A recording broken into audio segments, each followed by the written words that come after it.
ассалому алайкум бинандаҳои азизу арҷуманд.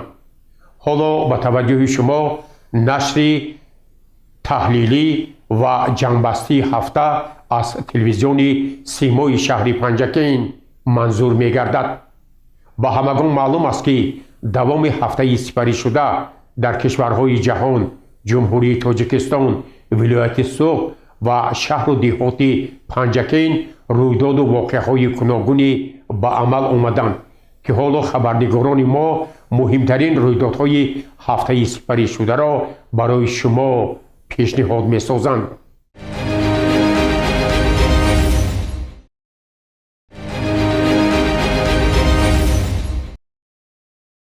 раиси шаҳри Панҷакент Абдухолиқ Холиқзода бо директори кулли ҷамъияти дорои масъулияташ маҳдудӣ корхонаи муштараки Зарафшон Оуян Лунао ва ҳамроҳонаш мулоқот намуд.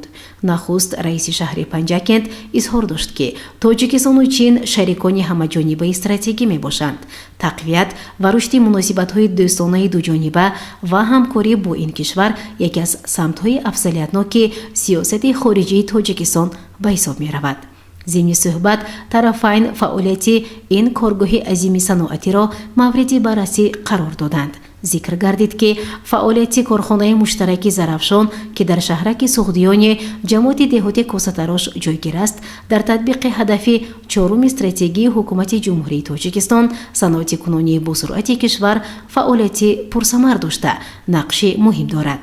ҳамзамон роҳбарон вобаста ба ҳамкории қавии минбаъдаи корхонаи муштараки Зарафшон бо мақомоти иҷроияи маҳаллии ҳокимияти давлатии шаҳр ҷанбасти фаъолияти солонаи ин коргоҳ дар соли 2025 ва нақшаҳо барои соли 2026, ҷудо намудани қитъаи замин, таъмини шароити мусоиди корӣ барои коргарон, рафти пардохти андозҳо, саҳмгузории он дар ҳалли масоили иҷтимоӣ ва монанди инҳо таҳлил гардид.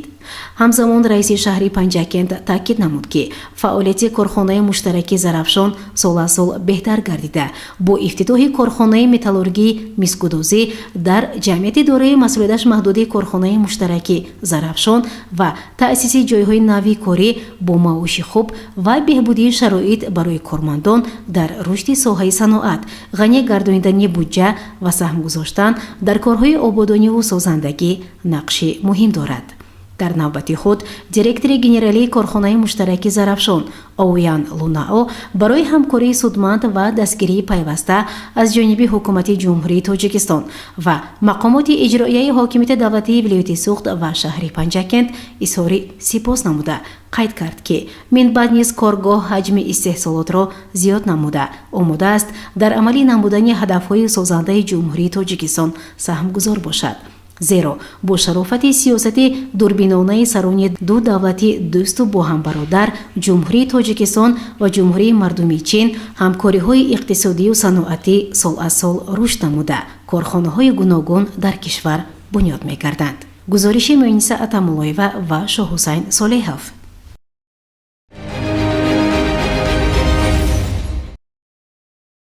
раиси шаҳри Панҷакент Абдухолиқ Холиқзода, директори муассисаи давлатии ташаккул ва рушди соҳибкории Тоҷикистон Ҳусниддин Шарофиддинов ва муовини ӯ Фирӯз Муҳаммад Саидзодаро дар шаҳри Панҷакент ба ҳузур пазируфта зимни вохӯрӣ доираи густариши ҳамкориҳои иқтисодӣ, ҷалби сармоягузорӣ, имкониятҳои рушди соҳибкорӣ, баландбардоштани саводнокии молиявӣ, муҳокимаи лоиҳаҳо ва ҳалли масъалаҳои тиҷоратиро баррасӣ намуданд. ҳамзамон роҳҳои пешрафти соҳибкорӣ, имкониятҳои ҷалби сармояи хориҷӣ мавриди таҳлилу баррасӣ қарор гирифт. роҳбарияти мақомоти маҳаллӣ мулоқоти имрӯзаро омили муҳими рушду тавсеяи ҳамкорӣ барои рушди соҳибкорӣ арзёбӣ намуд. дар ҷараёни мулоқот таъкид шуд, ки соҳибкорон дар соҳаҳои гуногун мисли кишоварзӣ ва содироти меваву сабзавоти тару тоза, таъсиси коргоҳҳои хурди истеҳсолӣ ва монанди инҳо имкониятҳои васеъ доранд. барои амалӣ намудани ғояву лоиҳаҳо таҷрибаву дониш ва кӯмаки мутахассисони ин соҳа лозим аст. пешниҳод гардид, ки барои амалӣ намудани идеяҳои соҳибкорони ҷавон як маркази нав таъсис дода шавад. инчунин вобаста ба дастгириву пешрафти соҳибкорӣ, низоми иҷозатдиҳӣ ва иҷозатномадиҳӣ, соҳибкорӣ бо нувон таклифу пешниҳодҳо гардида дар заминаи меъёриву ҳуқуқӣ ба онҳо дастурҳо ва роҳнамоӣ карда шавад. ҳарду ҷониб барои фароҳам овардани рушди соҳибкориву фазои мусоиди сармоягузорӣ дар рушду густариши иқтисодиёти Тоҷикистон ҳавасмандии худро иброз доштанд. ба ҳамин мазмун дар доираи суҳбат тарафайн раиси шаҳр ҳамроҳ бо меҳмонон вобаста ба ташкил ва ифтитоҳи филиали муассисаи давлатии ташаккул ва рушди соҳибкории Тоҷикистон дар Водии Зарафшон ибрози андеша карданд. гузориши Муъиниса Атамуллоева ва Шоҳҳусайн Солеҳов.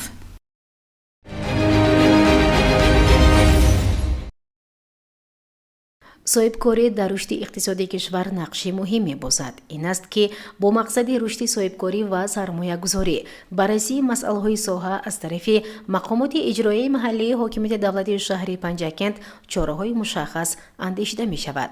аз ҷумла ҷаласаву шӯро, мулоқоту суҳбатҳои озод доир гардида мушкилоту камбудиҳо дар доираи қонунҳои амалкунанда ҳал карда мешаванд. бо мақсади дастгирии соҳибкорон раиси шаҳри Панҷакент Абдухолиқ Холиқзода бо чанде аз соҳибкорони шаҳру деҳоти Панҷакент мулоқот доир намуд. зимни суҳбат онҳо аз ҳадафи таъсиси коргоҳу нуқта ва ё марказҳои савдову хизматрасонӣ ки дар арафаи 35-мин солгарди истиқлолияти давлатии ҷумҳурии Тоҷикистон бунёд хоҳанд шуд, ибрози андеша намуданд. раиси шаҳри Панҷакент Абдухолиқ Холиқзода таъкид намуд ки бо мақсади расидан ба ҳадафи чоруми стратегӣ барои саноати кунунии кишвар аз ҷониби давлату ҳукумат, мақомоти иҷроияи ҳокимияти давлатии вилояти Суғд ва шаҳри Панҷакент тадбирҳо андешида мешаванд. бо итминони комил гуфтан мумкин аст ки бо дастгириҳои давлат ва ҳукумат соҳибкорону саховатмандон соҳибкорӣ рушд карда диёрамон ободу зебо ва хуррам мегардад. соҳибкорон дар навбати худ дар раванди саноати кунунӣ босуръат, бунёди корхонаҳои истеҳсолӣ, иншооти иҷтимоӣ ва таъсиси ҷойҳои нави корӣ саҳми назаррас мегузоранд. тибқи маълумотҳо бо бунёди коргоҳу муассисаҳои иҷтимоӣ садҳо ҷойҳои кори доимӣ таъмин шуданд. воқеан имрӯз саҳми соҳибкорони ватанӣ дар таъсиси корхонаҳои саноатӣ ва пешбурди иқтисодиёти мамлакат, таъсиси ҷойҳои нави корӣ аҳсану офарин хонда корҳои бунёдкориву созандагӣ аз тарафи онҳо рӯзторӯз вусъати тоза пайдо мекунад. умедворем ки соҳибкорон боз ҳам дар пешрафти кишвари азизамон саҳми арзанда мегузоранд. гузориши Муъиниса Атамуллоева, Шоҳҳусайн Солеҳов.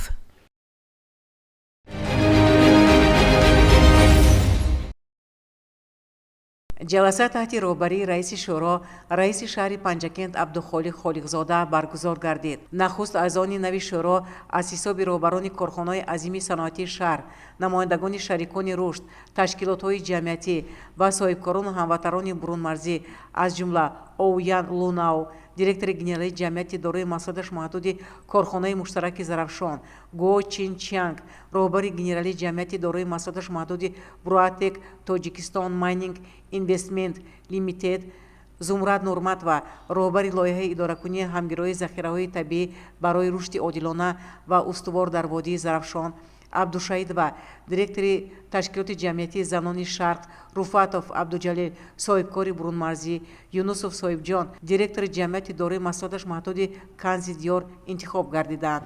сипас котиби масъули шӯро Муҳаммадҷон Холиқов аз натиҷаи фаъолияти шӯро дар соли 2025 ҳисобот дод. ӯ дар суханронии хеш афзуд ки нақшаи кории шӯро оид ба рушди соҳибкорӣ ва беҳтар намудани фазои сармоягузорӣ барои соли 2025 тасдиқ кардашуда аз 16 банд иборат мебошад ки 11 банди он мавриди иҷро қарор дода шуда нисбати 5 банди дигар корбарӣ идома дорад. оиди масъалаи дастрасии соҳибкорон ба қитъаи замин ва мушкилоти ҳамоҳангсозии сохторҳои маҳаллӣ дар рафти хизматрасонӣ мудири бахши меъморӣ ва сохтмон Комрон Азизмуродов қайд намуд ки ба истиқболи ҷашни 35-солагии истиқлолияти давлатӣ 984 иншооти ҷашнӣ ба нақша гирифташуда бар зиёд, яъне 101% иҷро гардид. мудири бахши рушди сайёҳӣ Назира Исрофилзода дар суханронии хеш афзуд ки соҳаи сайёҳӣ ҳамчун яке аз самтҳои сердаромади иқтисодиёти ҷаҳон ба шумор меравад. дар ин замина ҳукумати ҷумҳурии тоҷикистон дар қатори дигар мамлакатҳои ҷаҳон ба соҳаи сайёҳӣ диққати ҳамаҷониба дода барои рушди минбаъдаи он заминаҳои заруриро фароҳам меорад. ҷумҳурии тоҷикистон аз ҷумла шаҳри бостонии панҷакент дорои мероси ғании таърихиву фарҳангӣ ва захираҳои табиӣ буда барои ҷалби теъдоди зиёди сайёҳони хориҷӣ иқтидори воқеӣ дорад. айни замон дар шаҳри панҷакент 26 ширкати сайёҳӣ 3 меҳмонхона барои қабули сайёҳон хизмат мерасонад. дар соли 2025 зиёда аз 92 000 сайёҳ аз шаҳри бостонии панҷакент дидан намуданд. соли 2025 соли хеле хотиримон буд, зеро бо иштироки сарвари давлат, асосгузори сулҳу ваҳдати миллӣ, пешвои миллат, президенти ҷумҳурии тоҷикистон муҳтарам Эмомалӣ Раҳмон меҳмонхонаи Фариз ба истифода дода шуд. ҳоло бошад 4 меҳмонхона, 1 осоишгоҳ, боғи Абдулқосим Фирдавсӣ ва Камоли Хуҷандӣ мавриди босозӣ ва таъмир қарор дорад. боварӣ дорем ки дар соли 2026 низ меҳмони зиёде аз хориҷи кишварро бо шароити мусоидӣ фароҳам оварда шуда қабул менамоем. дар ҷаласа масъалаи дастрасии соҳибкорон ба қитъаи замин ва рушди соҳаи сайёҳӣ матраҳ карда шуда, нақшаи кории шӯро барои соли 2026 ва ҳамчунин масъалаҳои баррасишавандаи ҷаласаи ояндаи шӯро тасдиқ карда барои татбиқи пешниҳоди манзур шуданд.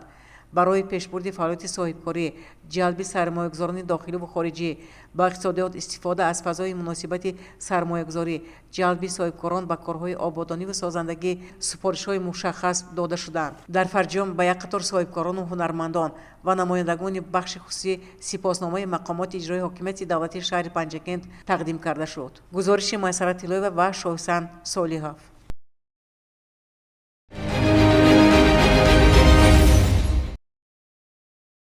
бахшида ба соли нави мелодии 2026 раиси шаҳри Панҷакент Абдухолиқ Холиқзода бо собиқадорони меҳнати соҳаҳои гуногун ва шахсони барӯйманди шаҳру деҳоти Панҷакент суҳбати озоду самимӣ барпо намуд.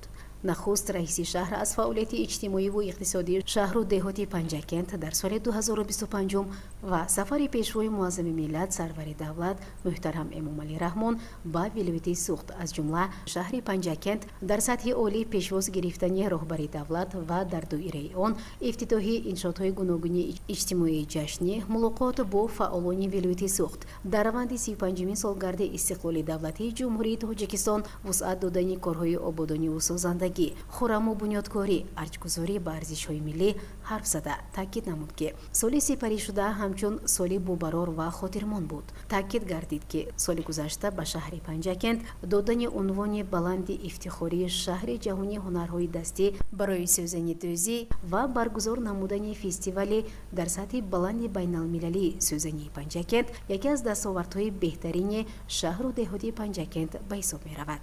инчунин роҳбарияти мақомоти маҳаллӣ аз фаъолияти соҳаҳои кишоварзӣ, иҷтимоиву иқтисодӣ, саноатӣ, маорифу тандурустӣ маълумоти муфассал дод. зикр намуд ки соли гузашта зиёда аз 50 корхонаҳои саноатӣ фаъолият карда, дар назар аст соли ҷорӣ боз 2 коргоҳи нави ин соҳа мавриди истифода қарор гирифта садҳо сокинон бо ҷои кори доимӣ ва маоши хуб таъмин гарданд. масоҳати замини шӯлӣ картошка дар 5 сол ба маротиб зиёд карда шуда, кишти картошка, шӯлӣ, бунёди боғҳои интенсивӣ, асалпарварӣ, токпарварӣ ва моҳипарварӣ низ дар шаҳру деҳоти Панҷакент рушд кардааст. ҳамзамон вобаста ба бунёди иншооти гуногуни иҷтимоӣ ҳаминро таъкид кардан мумкин аст ки дар 5 соли охир даҳҳо манзилҳои баландошона, биноҳои гуногуни иҷтимоӣ, беморхонаву бунгоҳи тиббӣ, муассисаҳои томактабиву таълимӣ, коргоҳҳои гуногун, марказҳои савдову хизматрасонӣ бо тарҳу намои зебову миллӣ мавриди истифода қарор дода шуданд. ҳамзамон раиси шаҳр вобаста ба масъалаҳои таъмини аҳолӣ бо оби нӯшокиву полизӣ, харидорӣ ва таъмир намудани воситаҳои нақлиёт ва техникаҳои махсус тадбирҳои мушаххас андешида шуданд. ҳамзамон аз тарафи роҳбарияти мақомоти маҳаллӣ як қатор чорабиниҳои гуногуни фарҳангӣ, таҷлили зодрӯзи адибони маъруф, шахсони барӯйманди сиёсиву иҷтимоӣ, хотирмон ҷашн гирифта шуданд. дар таҷлили 30-солагии истиқлолияти давлати ҷумҳурии тоҷикистон дар шаҳру деҳоти Панҷакент 422 иншооти гуногун ба нақша гирифта шуда мавриди истифода қарор дода шуда буданд. пас аз 5 сол бахшида ба 35-мин солгарди истиқлолияти давлатӣ дар шаҳру деҳоти Панҷакент наздики 1000 иншооти гуногун сохта ба истифода дода шуд ки ин аз ободониву сарсабзии диёри азизамон шаҳодат медиҳад. ҳамзамон раиси шаҳри Панҷакент аз собиқадорон даъват ба амал овард ки дар таълиму тарбияи насли нав саҳми босазои худро гузошта бошанд. онҳоро ба роҳи дурусти зиндагӣ ҳидоят карда дарси ватандӯстиву меҳанпарастиро омӯзонанд. раиси шаҳри Панҷакент таъкид намуд ки ба гуфтаи сарвари давлат, агар мо хоҳем ки давлати пешрафта ватани обод ва зиндагии осуда дошта бошем, бояд кӯшиш кунем ки фарзандонамон соҳиби саводу дониш ва касбу ҳунар шаванд. ҳар фарди ҷомеа бояд ба ифтихори ҷашнҳои муқаддас дар роҳи пешрафти давлату ҳукумат, ободии ватан саҳми шоиста гузошта, бо анҷоми амалҳои нек, созандагиву бунёдкорӣ ва рафтори шоиста фарҳангу тамаддуни бостонӣ ва асолати миллати тоҷикро ба ҷаҳониён муаррифӣ намоянд. иштирокчиёни мулоқот собиқадорони меҳнат дар навбати худ ба раиси шаҳри Панҷакент Абдухолиқ Холиқзода аз ташкили чунин мулоқоти самимиву хотирмон, аёдату ғамхориҳои ҳамешагии давлату ҳукумат изҳори сипос намуда, вобаста ба пешгирии қонуншиканиҳо дар маросимҳои тӯю азодорӣ, камхарҷ барпо намудани ин маъракаҳо, арҷ гузоштан ба арзишҳои миллӣ, таърихиву фарҳангӣ таклифу пешниҳодҳо карданд. дар интиҳо ба собиқадорони меҳнат ва шахсони бароиманди шаҳру деҳоти Панҷакент аз ҷониби раиси шаҳри Панҷакент тӯҳфаҳои хотиравӣ тақдим карда шуд. гузориши Муъиниса Тамолоева, Шоҳусайн Солеҳов.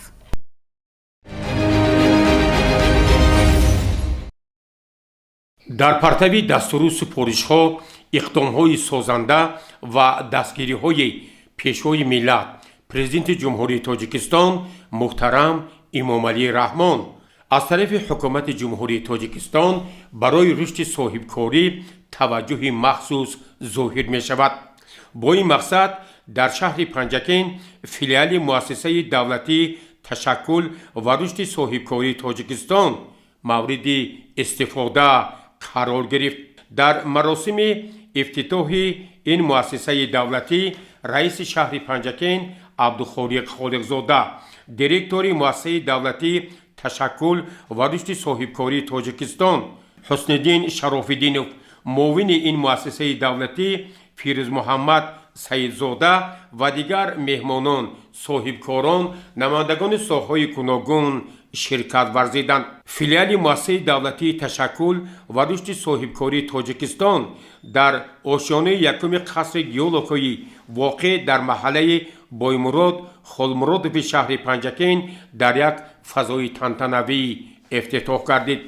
раиси шаҳр Абдухолиқ Холиқзода барои таваҷҷӯҳ ва дастгирии роҳбарияти муассисаи давлатии ташаккул ва рушди соҳибкории Тоҷикистон аз номи мақомоти иҷроияи маҳаллии ҳокимияти давлатии шаҳри Панҷакент арзи сипос кард ва ҳамзамон иттилоъ дод ки воқеан таъсиси ин муассисаи давлатӣ дар рушди соҳибкорӣ, махсусан дастгирии соҳибкорони ҷаҳон ҳаматарафа мусоидат хоҳад кард. дар ин маросими хеле хотирмон, муовини директори муассисаи давлатии ташаккул ва рушди соҳибкории Тоҷикистон Фирӯзмуҳаммад Саидзода дар бораи имкониятҳои ин муассисаи давлатӣ ба ҳозирин маълумот дод.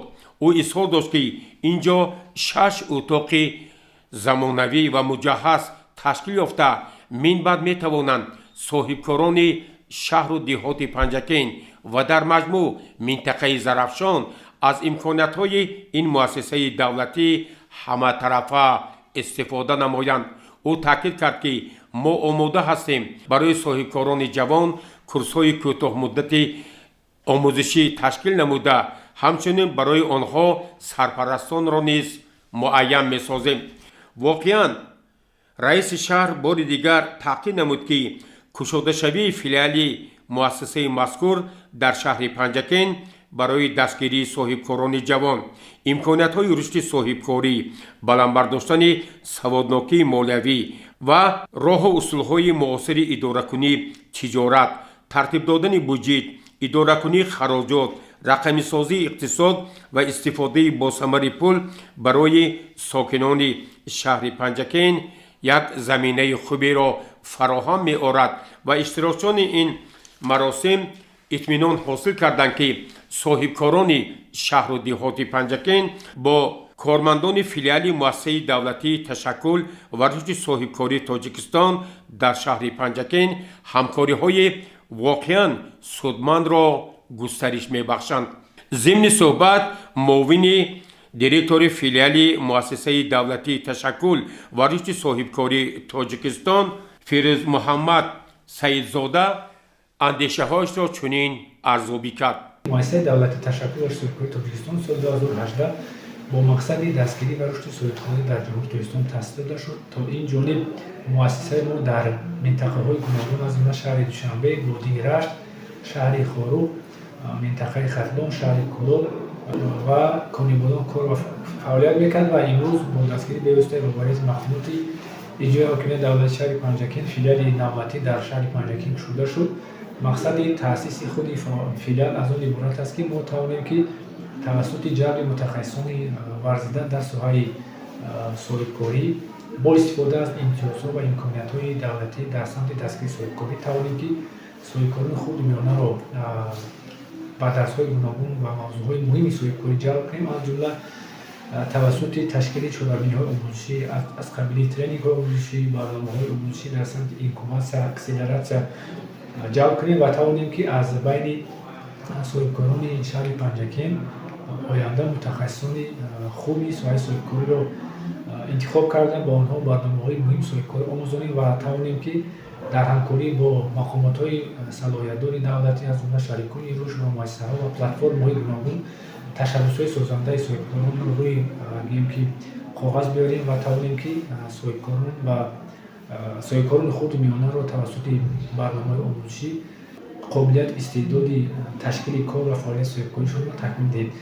صاحبکارانی که امروز از برنامه‌های آموزشی مؤثر و گذشتند در سمت‌های آیتی، اینواسیون، خود صاحبکاری خود میانه و سمت‌های گوناگون صاحبکاری از قبیل تشکیل کارگاه‌های دوزندگی، پخت و پز، آرایش زنانه و دیگر سمت‌های گوناگون از جمله دوزندگی کار و فعالیت می‌کنند و در همکاری با مؤسسه ما آنها توانستند که از یک جهت دانش‌های نظری خود را در سمت فعالیت صاحبکاری تکمیل، از یک دیگر از جانب شریکان روش که با ما لایحه‌های مشترک کاری دارند توانستند که کمک‌های تکنیکی گیرند و آینده برای استواری لایحه خود و برنامه صاحبکاری خود قدم‌های سازنده اندازند. واقعاً افتتاح فیلیال مؤسسه دولتی تشکل و رشد صاحبکاری تاجیکستان در شهر پنجکین یک رویداد مهم است و ما اطمینان داریم که برای صاحبکاران و آنهایی که رو به رشد این دیار باستانی آوردند این فیلیال همه‌طرفه تدبیرهای معین را پیش بینی می‌کند.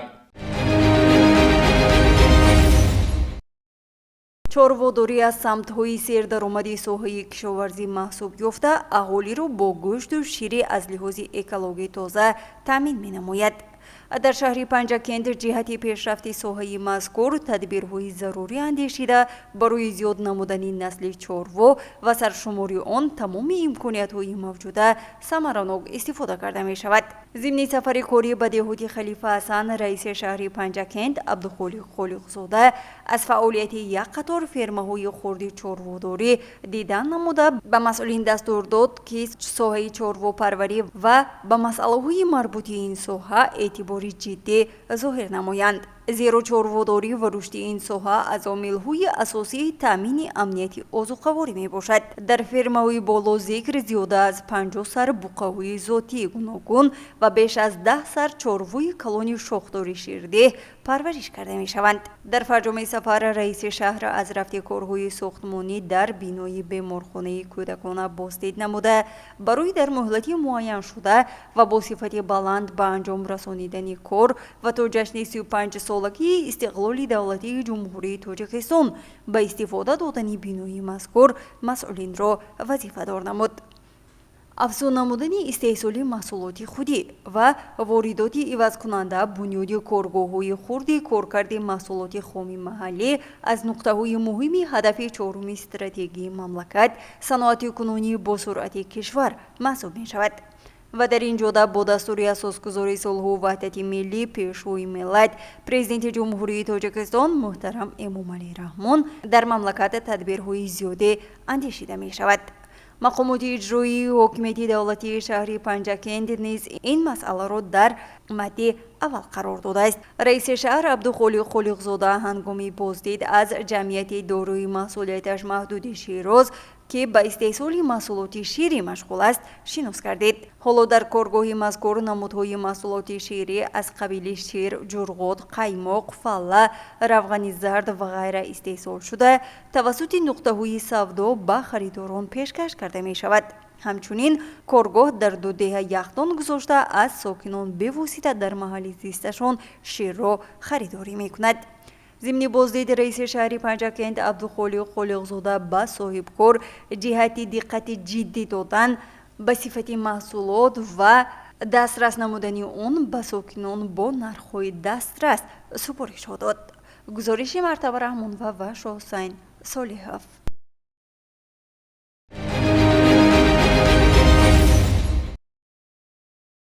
дар урфият мегӯянд варзиш гарави саломатӣ буда барои обу тоби бадан ва тарзи ҳаёти солим зарур аст. ин аст ки тарзи ҳаёти солимро рӯз аз рӯз бештар тарғибу ташвиқ менамоянд. бо мақсади шинос шудан аз шарту шароит ва фаъолияти иншоотҳои соҳаи варзиш раиси шаҳри панҷакент абдухолиқ холиқзода ба чанде аз муассисаҳои ин соҳа рафт. аз ҷумла раиси шаҳри панҷакент ба муассисаи давлатии коллеҷи омӯзгории шаҳри панҷакент рафта аз варзишгоҳи ин муассисаи таълимӣ дидан кард. пас аз шиносоии роҳбарияти муассиса вобаста ба камбудиҳои ҷойдошта вазифагузорӣ карда шуд. инчунин барои тозагиву ободонӣ ва рангобурӣ гирду атрофи майдончаи варзишӣ ва саҳни коллеҷ масъулин дастурҳо гирифтанд. инчунин раиси шаҳри панҷакент аз вазъи имрӯзаи варзишгоҳи маҳаллӣ воқеъ дар маҳаллаи сӯзангарон дидан карда ҷиҳати таъмиру тармим ва ободонии инҷо ба шахсони масъул супоришҳо дод. таъкид гардид ки дар муҳлати кӯтоҳ ин мавзеъ бояд ободу сабзгардонӣ карда шавад. дар идомаи сафари кории роҳбарияти мақомоти маҳаллӣ аз қасри паҳлавонони суғдӣ ва варзишгоҳи марказии шаҳр дидан намуд. таъкид шуд ки дар партави дастуру супоришҳои сарвари давлат пешвои муаззими миллат муҳтарам эмомалӣ раҳмон корҳои ободониву созандагӣ ва бунёдкорӣ вусъат меёбанд. бо дастгириҳои ҳукумати ҷумҳурии тоҷикистон ва мақомоти иҷроияи ҳокимияти давлатии вилояти суғд ва шаҳри панҷакент саҳми соҳибкорон хайрхоҳон дар рушди соҳаи варзиш назаррас аст. бо ташаббусу маблағгузории онҳо дар шаҳру деҳоти панҷакент даҳҳо толору майдончаҳои варзишӣ ифтитоҳ меёбанд ва варзишгарони ҷавон пас аз тамрину машқҳои пайдар ҳам метавонанд дар мусобиқаҳои гуногун фаъолона ширкат варзида дар оянда ҳамчун варзишгари номӣ муаррифӣ шуда парчами миллати тоҷикро дар байни дигар давлатҳо боло бардошта номбардори давлат гарданд. зеро варзиш ва баргузории мусобиқаҳои гуногун воситаи ба ҳам пайвастани халқу миллатҳои гуногун дар ҳаёти инсон мебошад. мегӯянд ки варзиш гарави саломатӣ буда шахси ба он машғул шаванда ҳамеша солиму бардам мемонад. раиси шаҳри панҷакент абдухолиқ холиқзода зимни суҳбат бо варзишгарон таъкид намуд ки мақомоти маҳаллӣ минбаъд низ бо мақсади рушду пешрафти соҳаи варзиш ҷалби васеъи омма ба варзиш оммавигардонии он солимгардонӣ ва тарбияи ҷисму рӯҳи солим тадбирҳои муассиро амалӣ мегардонад. гузориши муинса Атамулоева ва Исмоилҷон Холов.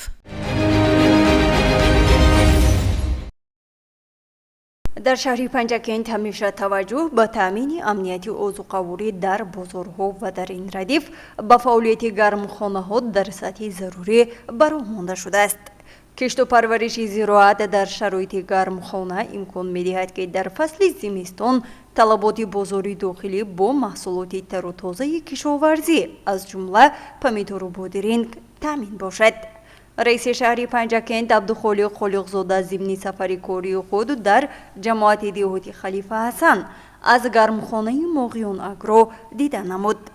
гармхонаи мазкур дар заминаи роҳнамоиҳои сарвари давлат муҳтарам Эмомалӣ Раҳмон аз ҷониби соҳибкор Муродқул Юсуфов бунёд шуда, аз лиҳози усули кишт, парвариш, ба даст овардани ҳосили фаровон ва таъмини ғановати бозори истеъмолӣ намунаи хуби истифодаи замин мебошад.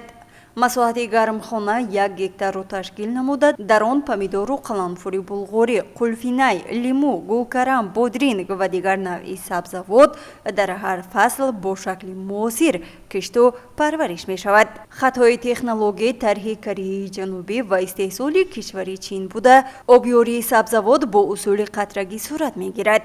ин раванд бо коҳиши то 4 маротибаи талабот ба оби полизӣ аз ҳолатҳои пешина тафовут мекунад. агротехникаи кишту парвариши сабзавот аз ҷониби 23 сокини маҳаллӣ мутобиқ ба талабот сурат мегирад. раиси шаҳр зимни боздид барои аҳамияти бештар ва содироти молу маҳсулоти босифат соҳибкорро вазифадор намуд. дар идомаи сафари корӣ раиси шаҳри Панҷакент Абдухолиқ Холиқзода аз якчанд сардхонаҳои хоҷагиҳои деҳқонии ҷамоат боздид намуд. дар сардхонаи Фарҳод Ҳамзаев беш аз 200 тонна навъҳои гуногуни сабзавот аз ҷумла сабзӣ, картошка, пиёз ва шалғам нигаҳдорӣ шуда, ҳар рӯз ба бозор низ бароварда мешавад. дар дигар сардхонаҳо низ пиёзу сабзӣ ва картошка ба таври зарурӣ захира шуда, барои таъмини бозор бо маҳсулоти ниёзи мардум саҳмгузор хоҳанд буд. раиси шаҳр ба соҳибкорон оид ба таъмини бозор аз маҳсулоти захира шуда аз ҷумла пиёз ва сабзиву шалғам изҳори сипос намуд. дар ин радиф аз вазъи гармхонаи парвариши лимӯ низ дидан намуда, ба масъулин ҷиҳати таъмини бозор бо лимӯи худӣ гирифтани ҳосили фаровон супориш дод. гузориши Мартаба Раҳмонова ва Шоҳусайн Солиҳов.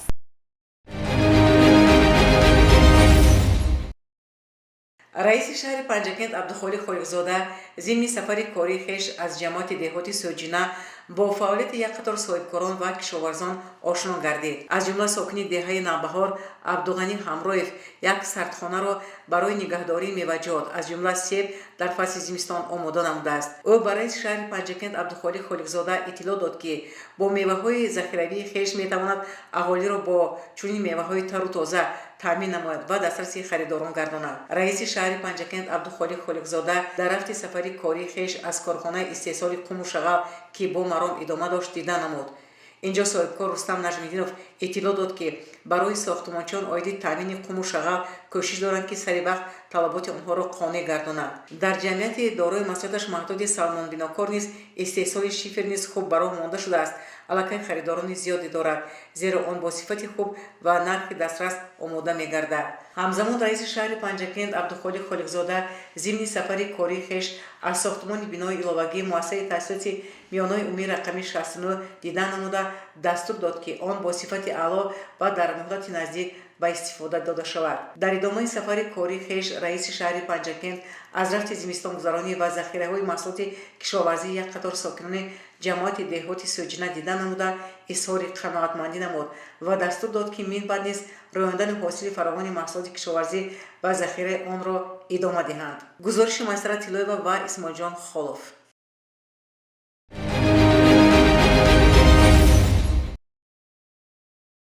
раиси шаҳри Панҷакент Абдухолиқ Холиқзода зимни сафари корӣ ба ҷамоати деҳоти Хурмӣ аз рафти корҳои сохтмонии дорухона ва мағозаи замонавии соҳибкор Қосимҷон Облоқулов шинос гардид. бо бунёди ин иншооти ҷашнии сокинони маҳаллӣ бо кори доимӣ ва музди меҳнат таъмин буда зиндагии хешро идома медиҳанд. зимни сафари кории раиси шаҳри Панҷакент Абдухолиқ Холиқзода дар деҳаи Хуррамободи ҷамоати деҳоти Хурмӣ коргоҳи хурди истеҳсоли биринҷро ифтитоҳ намуд. коргоҳи мазкур бо дастгирии мақомоти иҷроияи маҳаллии ҳокимияти давлатии шаҳри Панҷакент ва соҳибкор Ҳусниддин Ғоибназаров сохта шудааст. гуфта шуд, ки бо воситаи таҷҳизоти махсуси муосир нахуст шоли тоза карда, пас он биринҷ истеҳсол карда мешавад ва коргоҳи нав метавонад дар як шабонарӯз беш аз 2 тонна шолиро тоза намуда биринҷ истеҳсол кунад.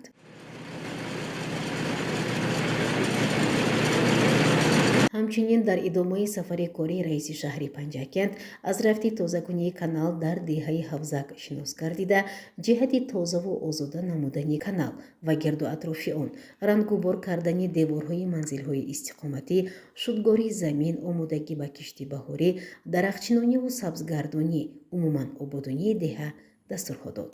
Зимни сафари корӣ ба ҷамоати деҳоти Хурми раиси шаҳри Панҷакент Абдухолиқ Холиқзода аз рафти корҳои сохтмонии майдончаи варзишии деҳаи Ҳавзак дида намуд. майдончаи варзишӣ аз ҷониби соҳибкор Маъруф Эрназаров сохта мешавад. Зимни Бузид раиси шаҳр таъкид намуд ки бунёди майдончаҳои варзишӣ барои рушди соҳаи варзиш, тарғибу ташвиқи тарзи ҳаёти солим ва саломатии ҷавонон нақши муҳим мебозад. Барои чунин иқдоми нек ба соҳибкор изҳори сипос намуд. Дар деҳаи Чуботи ҷамоати деҳоти Хурмӣ аз ҷониби соҳибкор Тӯйчи Бобоҳоҷиев сартарошхонаи нав бунёд шудааст ки зимни сафари кори раиси шаҳри Панҷакент Абдухолиқ Холиқзода аз фаъолият ва сатҳу сифати хизматрасонӣ ин ҷо дида намуд. Барои фаъолияти минбаъда барору комёбӣ таманно карда дастур дод то ба мардум бо сифати аъло хизмат расонида шавад. Дар доираи сафари кори раиси шаҳри Панҷакент Абдухолиқ Холиқзода бо фаъолону сокинони ҷамоати деҳоти Хурмӣ мулоқоти озод анҷом дод ки дар он масъалаҳои мубрими рӯз мавриди баррасӣ қарор гирифта, масъулин ҷиҳати фаъолияти соҳаҳои маорифу тандурустӣ, кишоварзӣ, бо фарҳангу бо маданият ба воя расидани насли нав, бедор кардани ҳисси ватандӯстии ҷавонон ва ислоҳи камбудиҳо вазифагузор шуданд. ҳамчунин раиси шаҳри Панҷакент ба кишоварзону фаъолони ҷамоати деҳот барои истифодаи самараноки обу замин, иҷро ва риояи дурнамои кишти зироятҳои кишоварзӣ ва сарфакоронаву оқилона истифода бурдани қитъаҳои заминҳои назди ҳавлигӣ дастуру супоришҳо дод. роҳбарияти мақомоти маҳаллӣ дастуру супоришҳои сарвари давлат ва вазифагузориҳои раиси вилояти Суғд Раҷаб Аҳмадзодаро дар амал татбиқ намуда, чунин қишри ниёзмандро ҳамеша айодат мекунад. ин навбат раиси шаҳри Панҷакент Абдухолиқ Холиқзода сокинони ҷамоати деҳоти Хурмӣ, маъюби гурӯҳи дуюм Муродилло Ибрагимов ва Маҷид Яқубовро айодат кард. раиси шаҳри Панҷакент аз ҳолу зиндагиашон пурсон шуда ба онҳо аробачаи маъюбӣ, маводи хӯрока ва кӯмаки яквақтаинаи иҷтимоиро низ тӯҳфа кард. айодатшудагон дар навбати худ ба раиси шаҳри Панҷакент Абдухолиқ Холиқзода барои ғамхориҳои пайвастаи давлату ҳукумат, сарвари давлат пешвои муаззами миллат муҳтарам Эмомалӣ Раҳмон, раиси вилояти Суғд Раҷаб Аҳмадзода изҳори миннатдорӣ намуданд.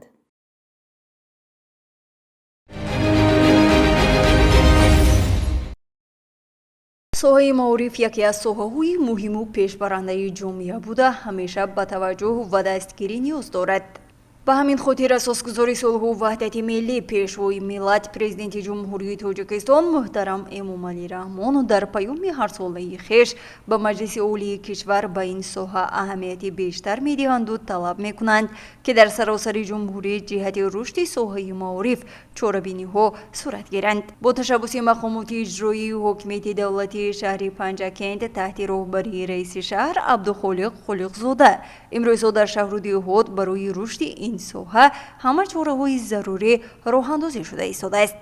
зимни сафар ба деҳоти Юрӣ раиси шаҳр аз ҷараёни корҳои сохтмонӣ ва аз навсозии муассисаҳои таълимӣ дида намуд. ӯ сараввал аз ҷараёни сохтмони 16 синфхонаи иловагӣ дар назди муассисаи таҳсилоти миёнаи умумии рақами 57 дар деҳаи Юрӣ дида намуд.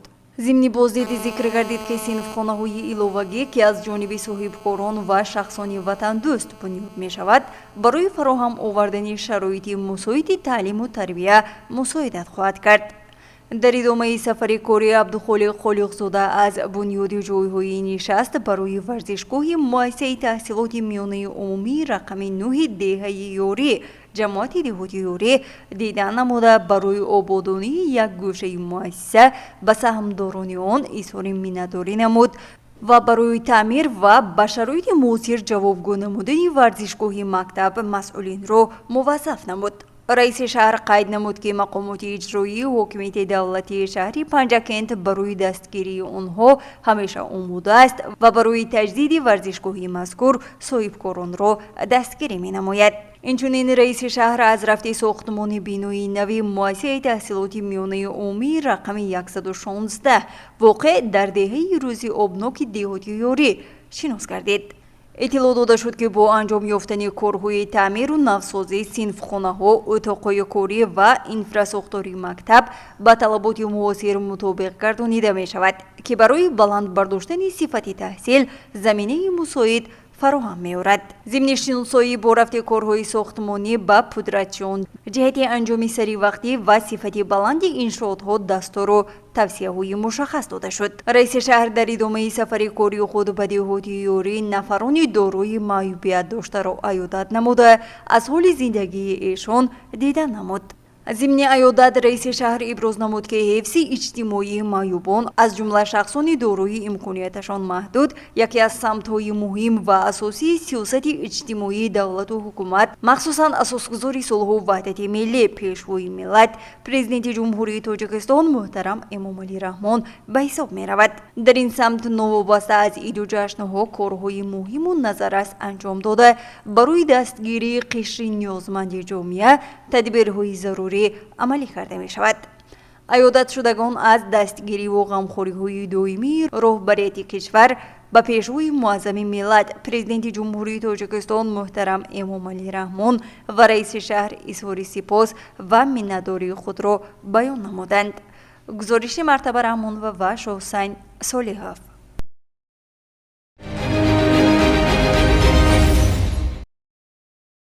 дар доираи сафари кории раиси шаҳри Панҷакент Абдухолиқ Холиқзода ба деҳоти ёрӣ якчанд иншоотҳои ҷашнӣ мавриди истифода қарор дода шуд. дар аввал раиси шаҳр толори варзиширо бо тарҳи замонавӣ мавриди истифода қарор дод.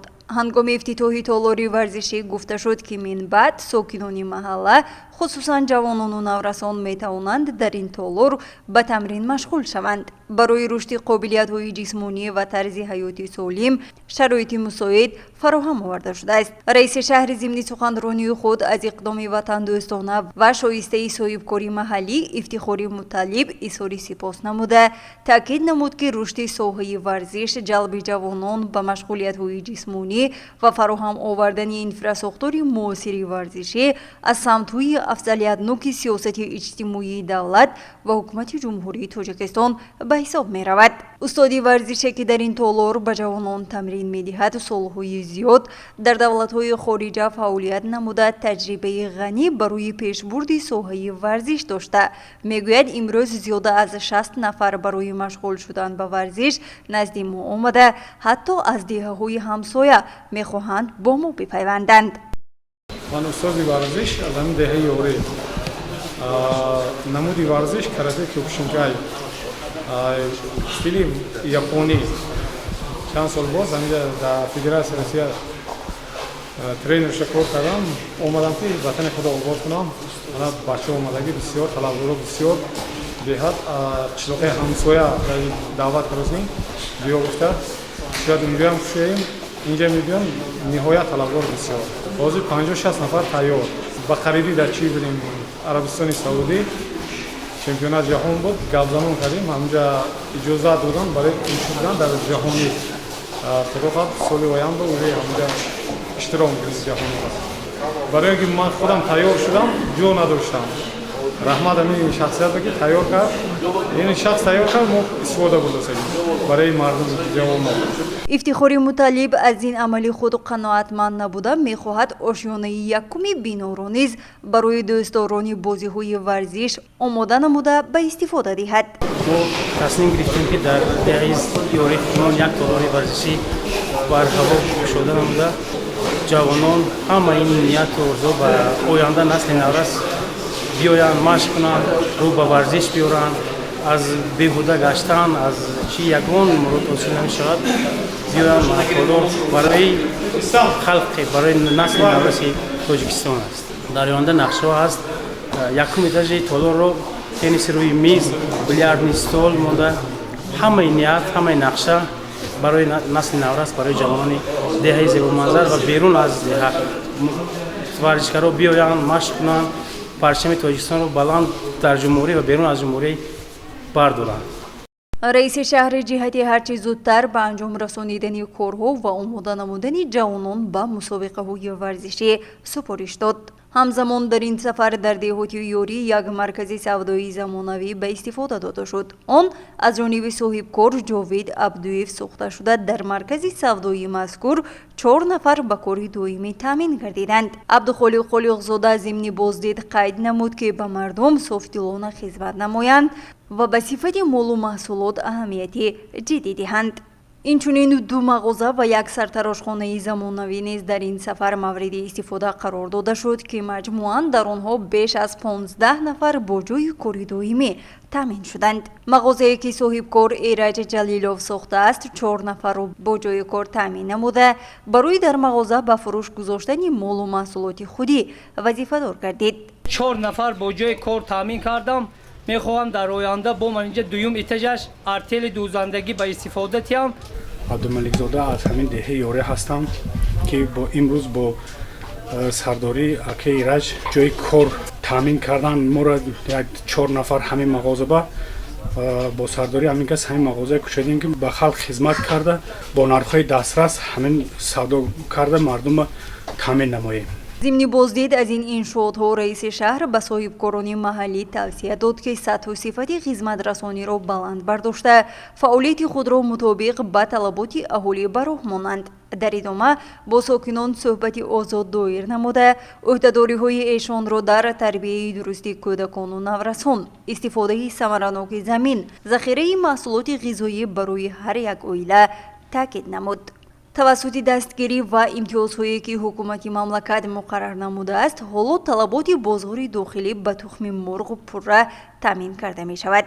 дар ҳамин росто дар деҳаи мингдонаи деҳоти ёрӣ дар ҷои собиқ бинои фермаи чорводорӣ соҳибкор муфтоҳ нарзиев барои парвариши то 200 000 сар мурғ бино месозад. дар ин ҷо инчунин парвариши моли калон низ ба роҳ монда мешавад. раиси шаҳри Панҷакент Абдухолиқ Холиқзода дар ҷараёни боздид ба соҳибкор то ҷашни 35-солагии истиқлоли давлатии ҷумҳурии Тоҷикистон ба истифода додани ферма дастур дод.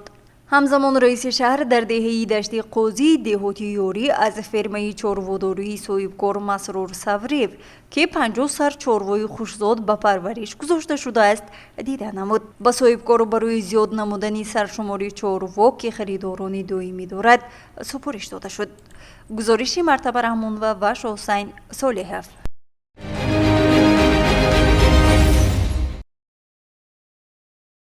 татбиқи 10-солаи нави байналмилалии амал об барои рушди устувор барои солҳои 2018-2028 ва дигар ташаббусҳои шоистаи сатҳи ҷаҳонии пешрои миллат.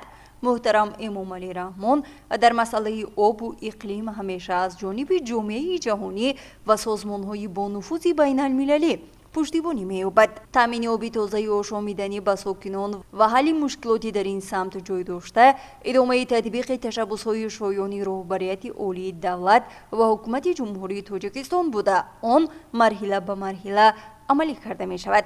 ин аст ки соҳибкорони шаҳри Панҷакент низ талош доранд то ин ташаббусҳои роҳбарияти олии кишварро татбиқ намудаву барои ободонии диёри худ кӯшиш намоянд.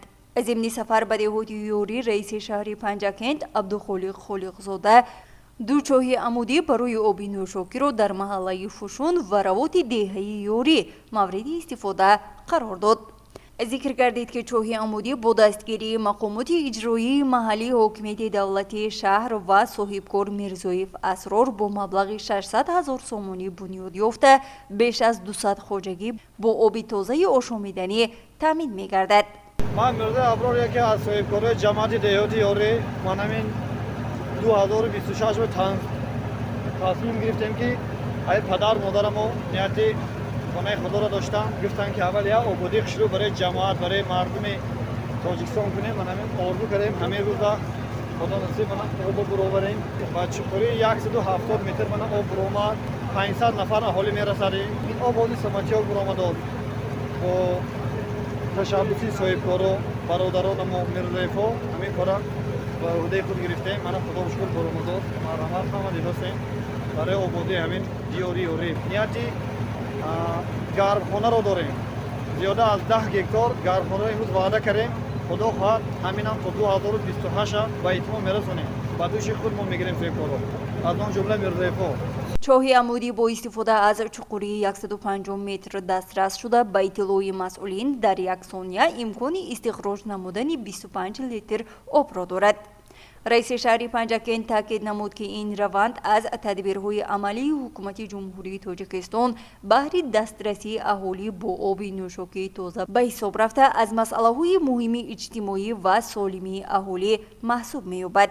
چطوری صاحبکار هنگامی صحبت با ما قید نمود پدر و مادری او میخواستند برای زیارت خانه خدا بروند، ولی اهل عائله سرجم شده و این مبلغ را برای آبادانی دیار صرف نمودند و در آینده نقشه دارد که مساحت کلانی زمین را گرفته در آنجا گرمخانه بنیاد نماید و بهر آبادانی شهر پنجکن سهم گذاشته باشد. گزارش مرتبه رحمان و وشا حسین صالحов.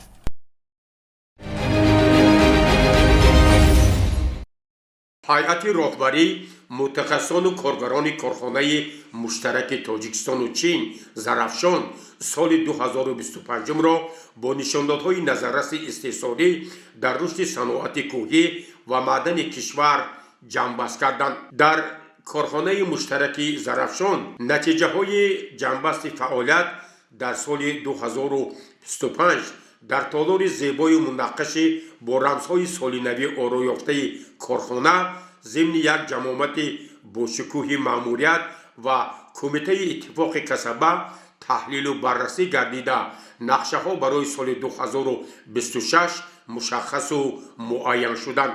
сарвари кулли корхонаи муштараки зарафшон оуян лунао дар оғоз ҳозирин ва мардуми тоҷикистонро бо соли нави милодии 2026 самимона табрик намуда ҳамзамон изҳор дошт ки маҳз бо иқдоми роҳбарони ду кишвари дӯст фаъолияти истеҳсолии корхонаи муштараки зарафшон сол то сол густариш ёфта бо мақсади саҳм гузоштан дар татбиқи барномаи солҳои 2022-2026 солҳои рушди саноат давоми соли 2025 нақшаи истихроҷу коркарди тилло, нуқра, мис бар зиёд иҷро гардид ва дар соли нав ин нишондодҳо боз ҳам зиёд хоҳад шуд. муовини якуми раиси шаҳри панҷакен сабурҷон собирзода ҷомеаи меҳнатии корхонаро аз номи раиси шаҳри панҷакен муҳтарам абдухолиқ холиқзода ба муносибати соли нави милодӣ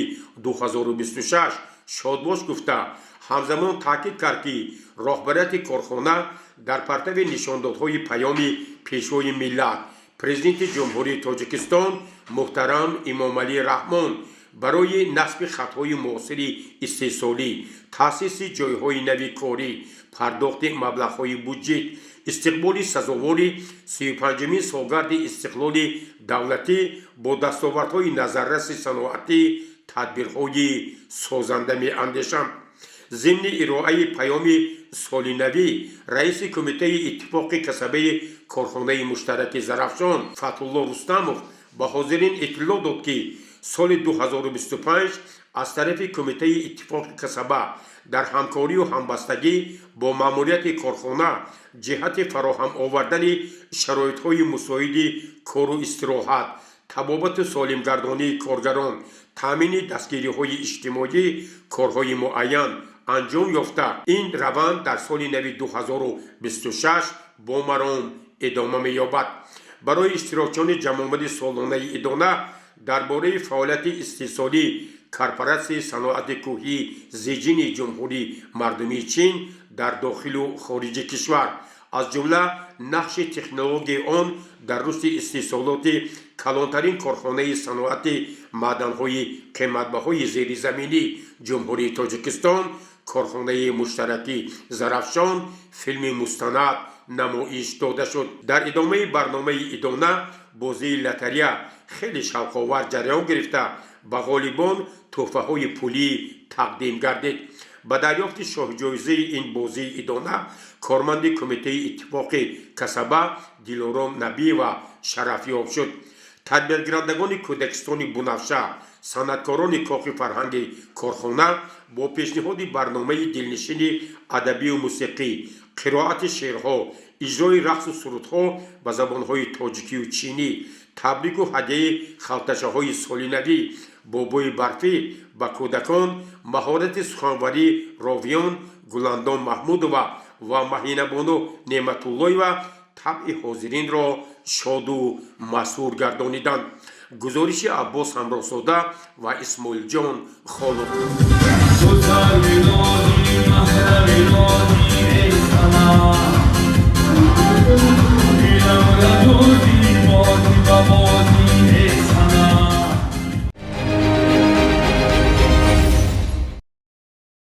در روزهای تجلیل سال نو میلادی 2025 از طرف مقامات اجرایی محلی حاکمیت دولتی شهر پنجکن برای بلندبرداشتن نقش و مقام نیروهای مسلح جمهوری تاجیکستان و مرزبانان تدبیرهای مشخص ادانه عملی گردید.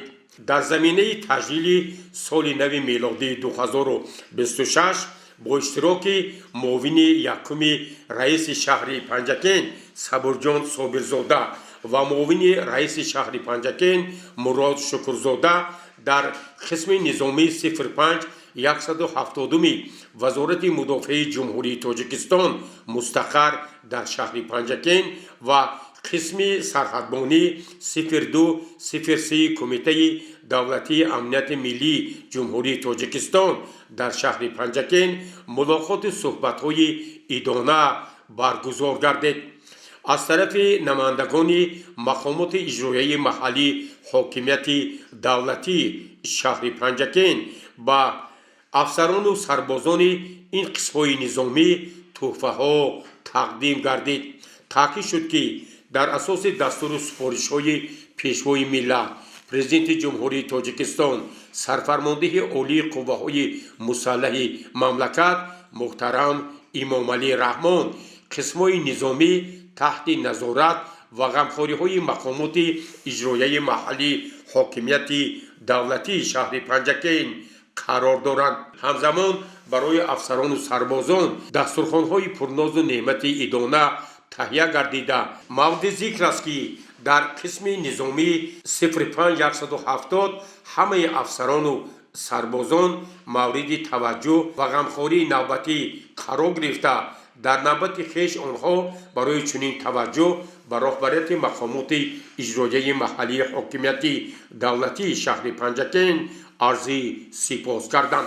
در قسم سرحدبانی 0203 کمیته دولتی امنیت ملی جمهوری تاجیکستان در شهر پنجکن ملاقات و صحبت‌های معاون یکم رئیس شهر پنجکن صبرجان صابرزاده، معاون رئیس شهر پنجکن مراد شکرزاده با هیئت افسران و مرزبانان خیلی صمیمی و ادانه صورت گرفت. با این قسم نظامی نیز یک مقدار مواد خوراکه و دیگر تحفه ها تقدیم گردیده. دسترخوان پرناز و نعمت آراسته شد که از این تدبیر رهبریت این قسم نظامی سرفرازی خویش را بیان کردند. برای اشتراکیان این چاره‌بینی ها از طرف اهل فرهنگی شهر پنجکن برنامه کنسرتی نمایش داده شد. گزارش عباس همراه‌زاده و اسماعیل جان خالق.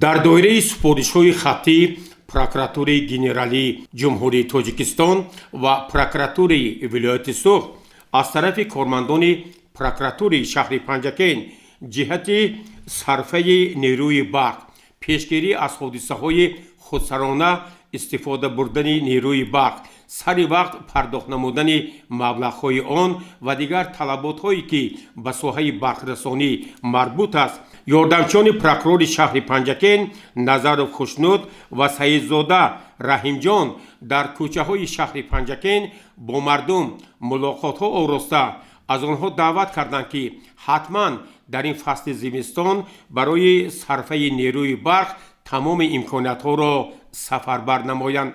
мавриди зикр аст ки ба шаҳрвандон роҳбарони ташкилоту корхонаҳо аз тарафи кормандони прокуратури шаҳри Панҷакен варақаҳои иттилоотӣ таҳти унвони матбуъатҳои сарфаи нерӯи барқ тақсим ва дастрас карда шуд. дар навбати худ шаҳрвандон зимни мулоқот барои ин иқдоми роҳбарияти прокуратури генералии ҷумҳурии Тоҷикистон, прокуратури вилояти Соғд ва прокуратури шаҳри Панҷакен арзи сипос карданд ва изҳор доштанд ки дар доираи ин тадбирҳои маърифатию иттилоотӣ барои сарфакорона истифода намудани нерӯи барқ ҳаматарафа мусоидат мекунанд. тадбирҳои риоя намудани талаботи сарфаи нерӯи барқ, пешгирӣ аз ҳодисаҳои ғайриқонунӣ дар ин соҳа таҳти назорати бевоситаи прокуратури шаҳри Панҷакен қарор дорад.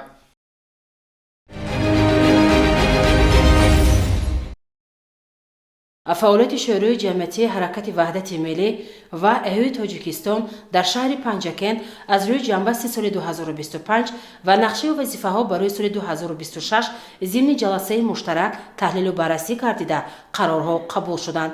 кори ҷаласаи шӯрои шаҳрии ҳаракатро узви шӯро муовини раиси шаҳри Панҷакен Мурод Шукрзода ҳусни оғоз бахшид ва ба ҳозирин иттилоъ дод ки дар асоси ҷадвали тасдиқнамудаи раиси вилояти Суғд, муовини якуми раиси Маҷлиси Миллии Маҷлиси Олии Ҷумҳурии Тоҷикистон, раиси шӯрои вилоятӣ ҳаракати ваҳдати миллӣ ва эҳёи Тоҷикистон Раҷаб Аҳмадзода имрӯз дар Панҷакен ҷаласаи шӯро баргузор мешавад. аз рӯи масъалаи якуми ҷаласаи шӯро роҷеъ ба фаъолияти ин ҳаракати ҷамъиятӣ муовини раиси шӯрои ҳаракати ваҳдати миллӣ ва эҳёи Тоҷикистон дар шаҳри Панҷакен Аббос Ҳамроҳзода гузориши муфассали таҳлилӣ ироа намуд. пешвои миллат як нукта дорад. дар Тоҷикистон ду мафҳуми муқаддас аст: истиқлолияти давлатӣ ва ваҳдати миллӣ. шиори мо бана дар ҳамин ҷаҳа бояд равона гардад ва хушбахтона рисолати асосии мо ин пеш аз ҳама тарғибу ташвиқи дастовардҳои истиқлолияти давлатӣ, ваҳдати миллӣ ва ҳидояти мардум ба роҳи иҷрои дастури супоришҳои пешвои миллат ва истиқболи сазовори сипарсолагӣ истиқлоли давлатии ҷумҳурии Тоҷикистон мебошад. роҷеъ ба масъалаи дуюм, тарғибу ташвиқи нишондодҳои паёми асосгузори сулҳу ваҳдати миллӣ, пешвои миллат муҳтарам Эмомалӣ Раҳмон, муовини раиси шаҳри Панҷакен Мурод Шукрзода сухан гуфт ва аз ҳозирин даъват намуд ки дар самти омӯзишу амалисозии паёми пешвои миллат саҳми хешро гузоранд. баъзи сиёсии имрӯзаи ҷаҳон, он воқеа рӯйдодҳое ки дар ҳамон шабу рӯз рӯй дода истодаст ва мо шумо шоҳид ҳастем, бори дигар нишон медиҳад ки дар ҳама давру замон, дар ҳама давлатҳо, мамлакатҳо, дар ҷомеаи имрӯза дар ҷойи аввал меистад ин сулҳу тинҷию осудагӣ, ваҳдату ҳамдигарфаҳмӣ.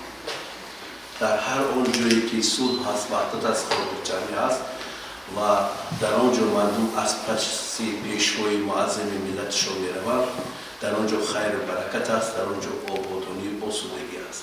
вобаста ба масъалаҳои якум ва дуюми рӯзномаи ҷаласа, раиси ташкилоти ибтидоии шӯрои ҳаракати ваҳдати миллӣ ва эҳёи Тоҷикистон дар донишгаҳи омӯзгории Тоҷикистон дар шаҳри Панҷакен Фотима Сирорзода, раиси бахши панҷакентии иттифоқи нависандагони Тоҷикистон Исмоил Зарифӣ андешаву мулоҳизоти хешро баён намуда изҳор доштанд ки истиқлолияти давлатӣ ва ваҳдати миллӣ неъматҳои бебаҳо барои мардуми тоҷик аст.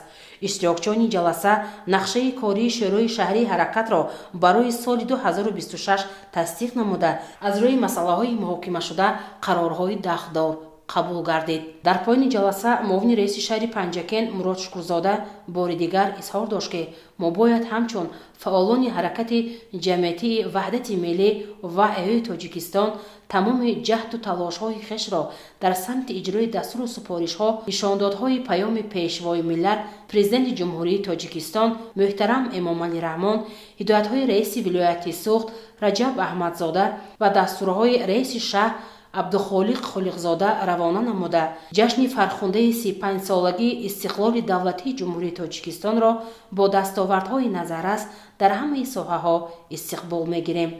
гузориши Дилшода Ҳалимова ва Исмоилҷон Холов.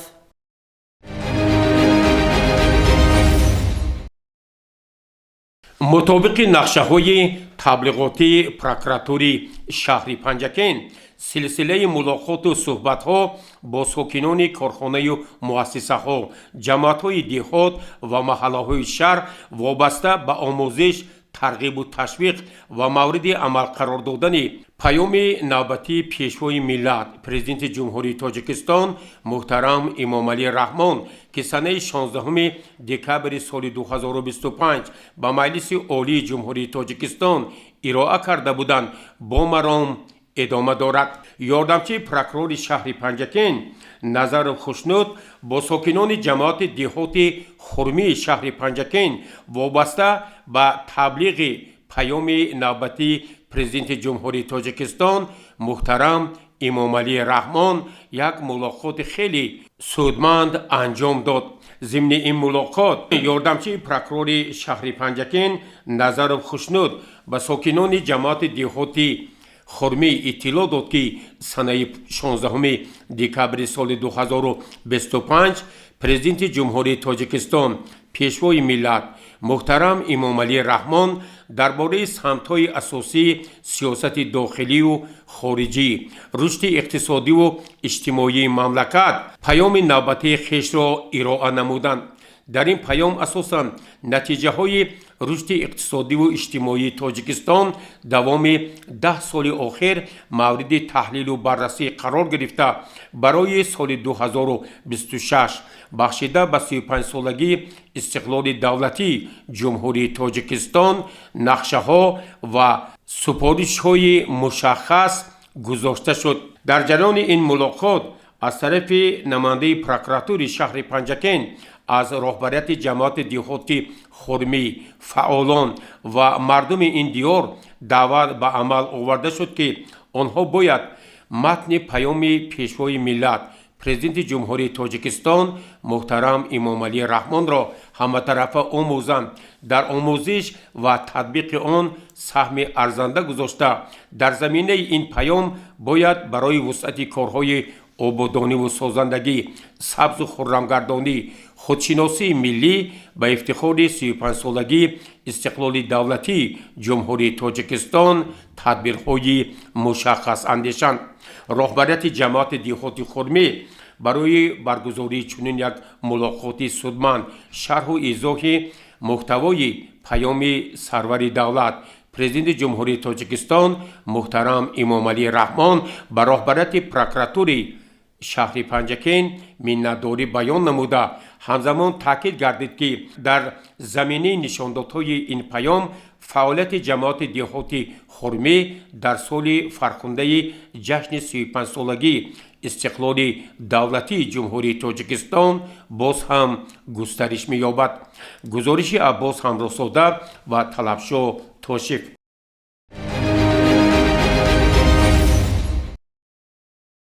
чӣ тавре ҳамагон медонем, имрӯзҳо дар саросари кишвар вохӯрии вакилони маҷлиси намояндагони маҷлиси олии ҷумҳурии Тоҷикистон оид ба шарҳу тавзеҳи паёми пешвои миллат баргузор гардида истодааст.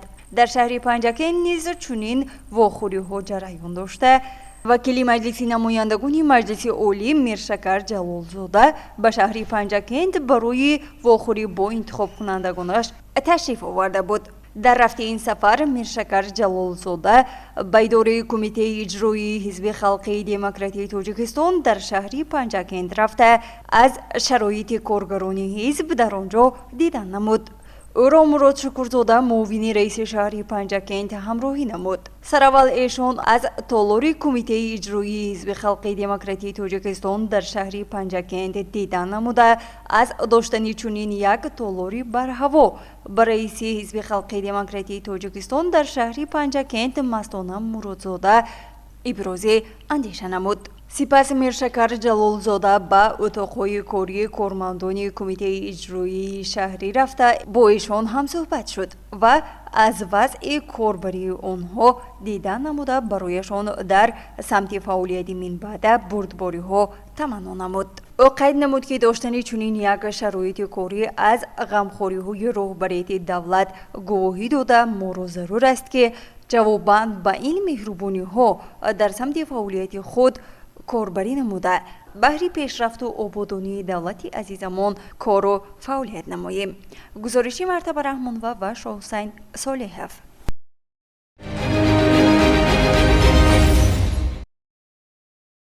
در عرفه سال نو میلادی 2026 با تشبث و اقدام نیکبینانه کمیته اجرایی حزب خلق دموکراتی تاجیکستان در شهر پنجکent در پیروی با اقدام‌های غمخوارانه پیشوای ملت رئیس معظم حزب خلق دموکراتی تاجیکستان محترم امامعلی رحمان با 30 نفر کودکانی که در بیمارخانه استراحتی شهر پنجکent طبابت می‌گرفتند تحفه سالنوی تقدیم کرده شد.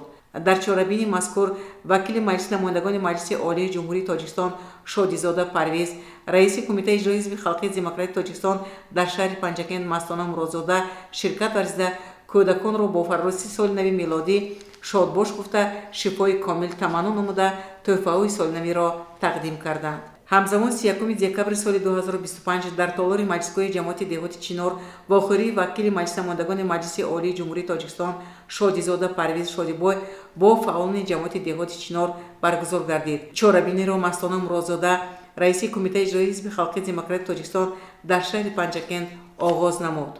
ضمن سخنرانی پرویز شادیزاده وکیل مجلس نمایندگان مجلس عالی جمهوری تاجیکستان اوید به محتوای اساسی پیام نوبتی پرزیدنت محبوب کشور معلومات داد. او از جمله افزود که پیام نوبتی پرزیدنت جمهوری تاجیکستان محترم امامعلی رحمان با مجلس عالی جمهوری تاجیکستان در زمینه غایه‌های بلندپایه پرمضمون اساس یافته جامعه را به کار و فعالیت پرمحصول و ثمره‌بخش دعوت می‌نماید. در آن رشد ساحه‌های مختلفی کشور بررسی و راه‌های پیشبرد آن بیان شده است. پیام پرزیدنت جمهوری تاجیکستان محترم امامعلی رحمان با مجلس عالی کشور در حقیقت تحلیل وسعتناک و علما اساسناک پیام این حجت و عمل دستورساز راهنما و مشکل‌کشا بهر ترقیات وطن تامین زندگی شایسته بهر مردم سربلند دیار و آینده درخشان سرزمین کهن‌بنیاد به حساب می‌رود. همزمان چنین ملاقات در مؤسسه تحصیلات میانه عمومی رقم 31 جماعت دهات خرمی برگزار گردید. پرویز شادیزاده وکیل مجلس نمایندگان مجلس عالی جمهوری تاجیکستان هنگام واخوری با انتخاب کنندگانش اوید پیام پرزیدنت جمهوری تاجیکستان محترم امامعلی رحمان افزود که مردم شریف تاجیکستان که در 34 سال سپری شده روزهای بسیار سخت و سنگین را با صبر و تحمل و با اتحاد و سرجمی پس سر کردند قدرت و امکانیت‌های عظیم سازندگی دارند و محض همین نیروی عظیم و سازنده و آبادگر فردای درخشان وطن عزیزمان را تأمین می‌سازد. این قرض ملی و ایمانی و وظیفه انسانی و شهروندی هر یکی ماست. گزارش میسر طلوه و طلبشاه تاشه.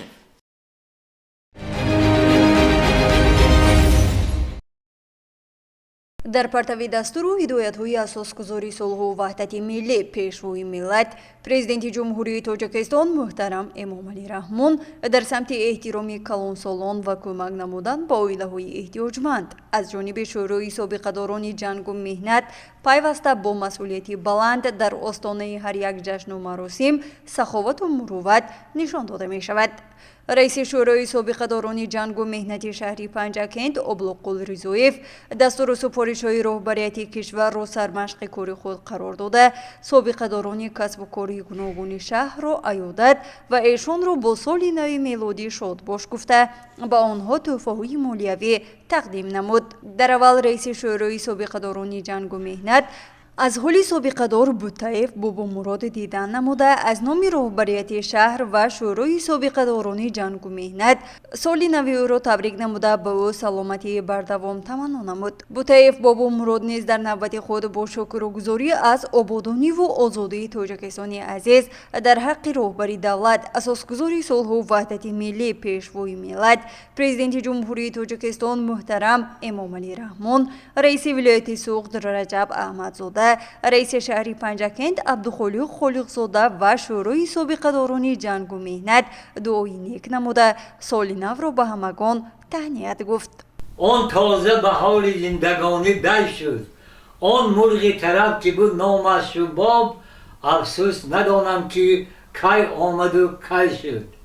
من 6 اسب پیر کردم. اکنون اسب هفتمی بادپا با سوار شد. اون طرف با خدا با. من پیش از ما با رهبریت حکومت شهر با سرداری عبدخالق خالقزاده رئیس وتران ها مندادی بیان میکنم که همیشه غمخوار پیرانسالان خبرگیران پیرانسالان احوال ما خبر میگیرن بی‌حد ما منداد هستیم. اینچنین معیوب اشاره و دادرای نیز مورد عیادت قرار گرفته به او مکافات پولی سپاریده شد. ابلاغ رضایف او را با سال نو میلادی تبریک گفته قید نمود که معیوبان و عائله‌های نیازمند همیشه تحت غمخوری دولت و حکومت قرار داشته ایشان از مد نظر دور نخواهند ماند. دادرای برای غمخوری و دستگیری همیشگی به رئیس شهری پنجکند عبدخالق خالقزاده و ابلاغ رضایف اظهار منتداری نموده برایشان دعای نیک نمود.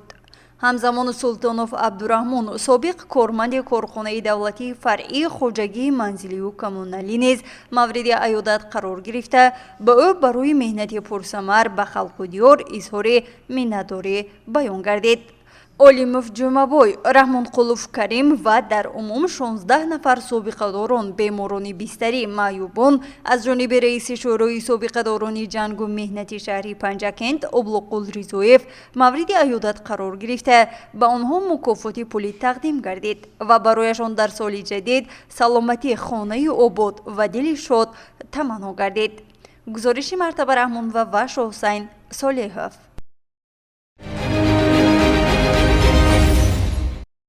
در تالار خردی کاخ فرهنگی به نام علیم بابایوی شهری پنجکین فعالیت بخش کار با جوانان و ورزش مقامات اجرایی محلی حاکمیت دولتی شهر پنجکین در سال 2025 تحلیل و نتیجه برداری گردیده برای سال 2026 نقشه ها مشخص شدند. در این جمع از طرف نمایندگان کمیته بخش جوانان و ورزش پیرامون فعالیت سالانه آنها گزارش مفصل پیشنهاد گردید. مورد ذکر است که در مجلس جنبست بخش کار با جوانان و ورزش شهر پنجکین نماینده کمیته کار با جوانان و ورزش کمیته کار با جوانان و ورزش نزد حکومت جمهوری تاجیکستان رجبزاده آیت الله شرکت ورزیده اندیشه و ملاحظات خویش را پیرامون عملی نمودن دستور و سپارش‌های پیشوای ملت پرزیدنت جمهوری تاجیکستان محترم امامعلی رحمان که در پیام این ساله خویش به مجلس عالی کشور ارائه نمودند بار دیگر تاکید کرد. آیت الله رجبزاده به حاضرین اطلاع داد که واقعاً امروز نیروی جوانان برای جامعه تاجیکستان خیلی مهم است و پیشوای ملت به این نیرو همیشه تکیه میکنند. او اندیشه و ملاحظات خویش را درباره فعالیت بخش کار با جوانان و ورزش شهر پنجکین بیان کرد و همزمان نقشه وظیفه های سال 2026 را در زمینه نقشه کاری کمیته کار با جوانان و ورزش نزد حکومت جمهوری تاجیکستان به حاضرین پیشنهاد نمود. معاون رئیس شهر پنجکین مراد شکرزاده ضمن سخنرانی خویش بار دیگر تاکید نمود که واقعاً از طرف مقامات اجرایی محلی حاکمیت دولتی شهر پنجکین فعالیت بخش کار با جوانان و ورزش تحت نظارت دائمی قرار گرفته ما تصمیم گرفتیم که در سال 2026 نیز برای نورسان و جوانان شهر و دهات پنجکین شرایط‌های مساعد را جهت بلند برداشتن معرفت حقوقی تشکیل مسابقه‌های گوناگون ورزشی فراهم آوریم. در خاتمه این جمع‌آمد جنبست سالانه مراد شکرزاده بار دیگر توجه اشتراکچیان آن را به اجرای دستور سپارش‌ها مخصوصاً نشاندادهای پیام نوبتی پیشوای معظم ملت پرزیدنت جمهوری تاجیکستان محترم امام علی رحمان که سنه 16 دکبر سال 2025 به مجلس عالی کشور ارائه نمودند جلب ساخت و اطمینان حاصل نمود که جوانان پنجکینت باستانی در تطبیق این نشاندادها سهم ارزنده خویش را می‌گذارند. در این مجلس سالانه برای سال 2026 نقشه ها تصدیق و وظیفه های جوانان معین شدند. گزارش عباس همراهزاده و اسماعیل جان خالوف.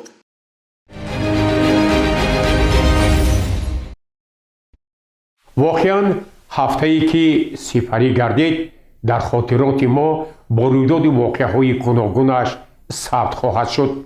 اینک هفته نو آغاز می‌یابد.